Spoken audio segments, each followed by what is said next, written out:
At 2:47 p.m., a Ukrainian Mi-24 Hind gunship did the unthinkable, flying low and slow directly into the sights of a Russian Igla missile team.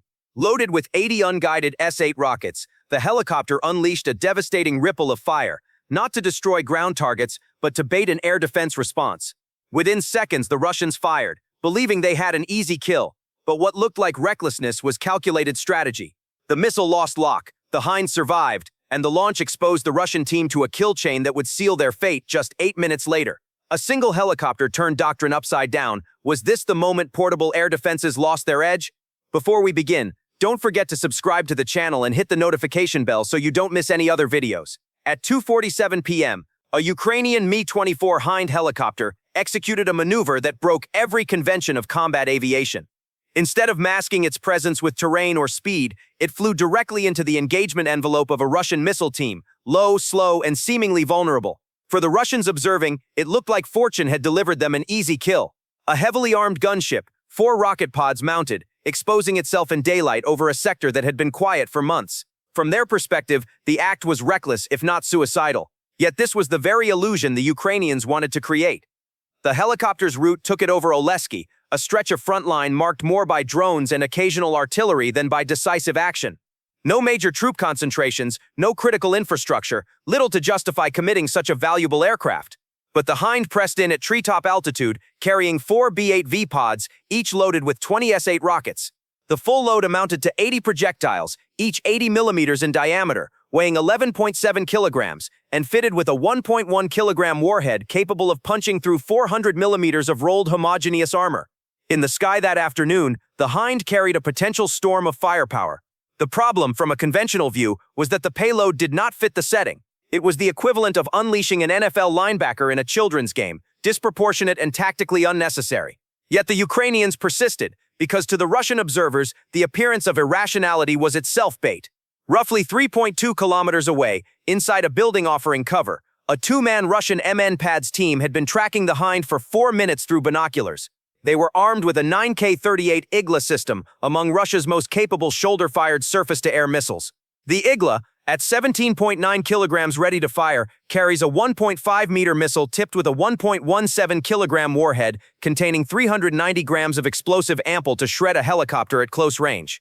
What truly made the system dangerous was not its warhead, but the seeker in the nose. The 9M39 missile's cooled infrared seeker represented a leap over earlier Soviet designs. Using nitrogen cooling, it reduced sensor noise and improved range, enabling it to better distinguish between the hot plume of an aircraft exhaust and decoy flares. In theory, this sophistication allowed it to resist countermeasures. As the Hind rolled into its attack dive, the trap was sprung. The pilot unleashed all 80 rockets in a ripple sequence, streaking toward the ground at 610 meters per second. They spread across a 500-meter zone, detonating in fields, against the banks of the Dnipro River, and in scattered structures. To an untrained eye, it looked wasteful, as many impacts raised only mud geysers or harmless splashes. But the purpose was not destruction of fixed targets, it was to force the air defense team's hand. A wide pattern of secondary explosions and fires created the ideal conditions to compel a launch. No Russian crew would watch a Hind hovering over their sector, apparently wasting munitions without firing. Soviet-era doctrine left little room for hesitation. Immediate engagement of any aircraft within range was mandatory. The Igla could strike targets up to 5.2 kilometers away and at altitudes of 3.5 kilometers against speeds of 800 meters per second. The slow, low Hind fell easily within that window.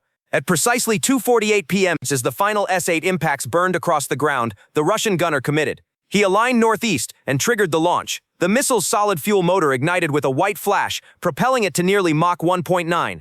Its seeker locked firmly on the Hind's engine exhaust, maintaining track despite the afternoon glare. For the Ukrainian pilot, the launch warning was immediate. His SPO-15 Barrage, a radar warning receiver, an electronic sentinel covering 0.66 to 17 gigahertz across 4 antennas, registered the emission and classified the threat in microseconds. The system's library of more than 600 signatures identified the launch and signaled with a piercing 1600 Hz pulsing tone, infrared missile inbound. The warning did not provoke panic. It triggered the next phase of the plan. The pilot banked left sharply and activated the helicopter's UV-26 countermeasure system. 12 infrared flares burst outward in rapid succession. Each burned at over 2,000 degrees Celsius, hotter than the exhaust itself, designed to lure the seeker away. The Hind carried a full suite of 192 such flares, more than enough for repeated engagements. But in this moment, The brilliance lay in timing. The battlefield turned into a furnace of signatures. The 80 rockets, now detonating across fields and riverbanks, produced dozens of secondary fires and heat blooms. Vegetation ignited, fuel burned, earth smoldered, each impact adding another infrared source. Above, the 12 flares shone like miniature suns. What had been a single target became a constellation of decoys. For the Igla seeker, built with 1980s-era logic, the situation was unsolvable. Its programming was not designed to distinguish amidst dozens of competing heat sources in 3 dimensions. It shifted from the Hind to a brighter plume below, an S-8 detonation still burning 150 meters away. The missile veered and exploded harmlessly. The proximity fuse wasted on empty ground. The Hind remained intact, its crew close enough to watch the failed strike arc past. The real success, however, was not survival. It was exposure. The launch itself, with its brilliant infrared plume, marked the Russian team's position with absolute precision. Ukrainian signals intelligence triangulated the location within seconds, combining the missile's thermal trail with intercepted radio traffic from the crew. A process that in past wars might have taken half an hour now took less than 90 seconds. Data was relayed immediately to a waiting operator 8 kilometers away, piloting a first-person view drone rigged with explosives. This shift in doctrine was revolutionary. Traditionally, helicopter crews were trained to avoid air defense zones through terrain masking and standoff weapons. Here the Hind acted as bait, deliberately drawing fire to unmask hidden crews. It was risk acceptance at a level Soviet or Western manuals would never advocate. But Ukraine's military had embraced it as a way to hunt down the very systems that had once denied them airspace. The Russian team, unaware of the digital crosshairs now locked upon them, began their post-launch procedure. Standard doctrine called for rapid relocation, shoot and scoot to avoid counter-battery fire. But the Igla, despite being man-portable, required cumbersome breakdown steps, disconnecting the launch tube, removing the spent battery coolant unit, stowing the thermal battery, and packing each into cases. On muddy ground near the Dnipro, with rain-soaked terrain clinging to boots and gear, the process was slow and exhausting. The Ukrainians had calculated this vulnerability window to the minute. During pack-up, the crew was task-fixated and immobile, unable to maintain situational awareness. The drone was already inbound, flying low at 50 meters, its electric motors nearly silent, its plastic frame invisible to radar. The operator, guided by direct coordinates, closed the distance. By 2:49 p.m., only a minute after the Igla launch, the strike asset was in motion. A modified commercial quadcopter, outwardly indistinguishable from consumer drones, powered up and lifted from its concealed position. Where a civilian model would carry a camera gimbal, this one bore a 1.5-kilogram warhead, small by military standards, yet lethal against exposed men and equipment. Flying low, hugging the terrain at 50 meters, it advanced toward the Russian position. The Russians were still immersed in their pack-up drill. Soviet doctrine forged in the Cold War had instilled the rule of rapid displacement after firing. In theory, the team should have been on the move within minutes. In practice, reality intruded. The Igla system, at nearly 18 kilograms in firing configuration, required careful handling to avoid damage or chemical exposure from the expended coolant unit. In clear weather and firm ground, the process took 4 to 6 minutes. On this afternoon, amid mud, debris, and broken stairwells, it took longer. The very building that had concealed them now trapped them in a slow and clumsy extraction. This delay was fatal. Ukrainian planners had identified the vulnerability early in the war. MANPADS operators, once they launched, were tethered to their gear at the worst possible moment. A 4 to 6 minute window of fixation created an opening modern surveillance could exploit. By distributing responsibility across flat networked command structures, Ukraine ensured no time was wasted. Targeting data flowed directly from signals intelligence to the drone operator, bypassing layers of approval. Where traditional militaries required half an hour for confirmation, the Ukrainians compressed it to under 2 minutes. The choice of Oleski as the site was not coincidence. On busier fronts, the smoke of continuous shelling and drone strikes might obscure a single missile launch. Here, in a sector quiet for months, any sudden flash or explosion drew immediate attention. The psychological effect was part of the design. Every Russian operator in the region would soon learn what happened to colleagues who dared to engage. At 2:54 p.m., 6 minutes after the failed missile strike, the drone reached its target area. Through the first-person camera, the operator observed the 2 Russian soldiers still struggling with their equipment. Mud clung to their boots, the heavy launcher awkward in their grip.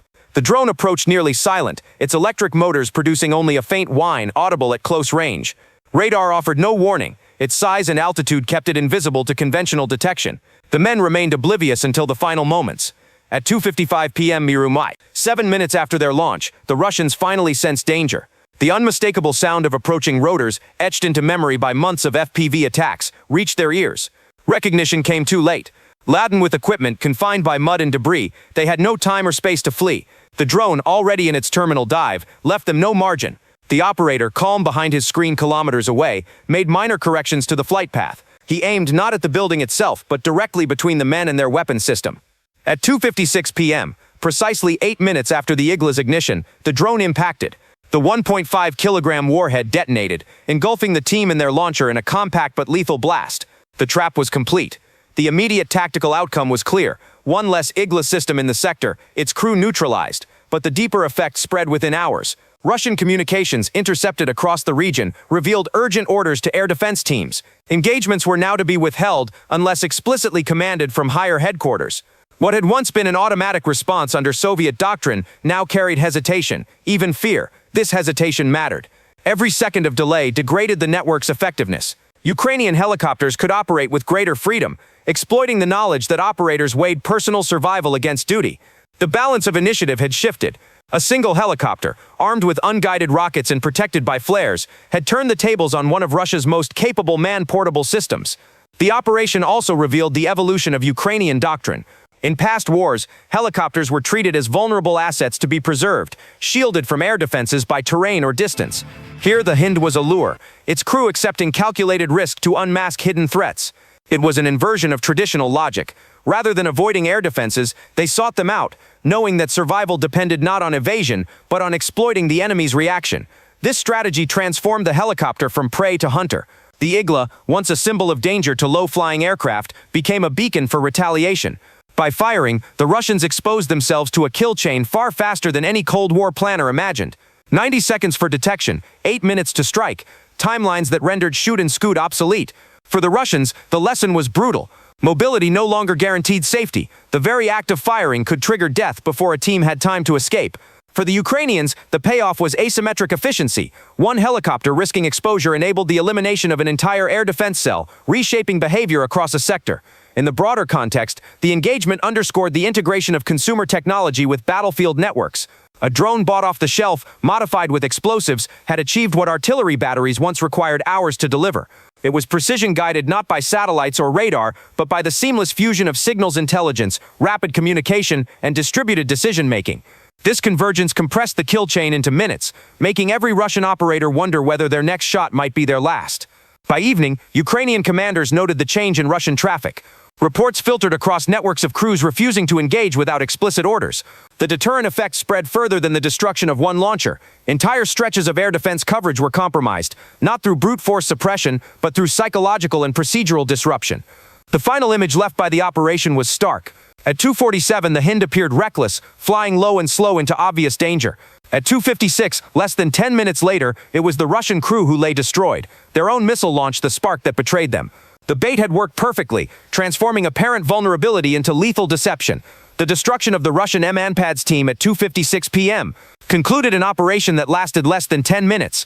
What began as a seemingly reckless helicopter run ended with a precise drone strike.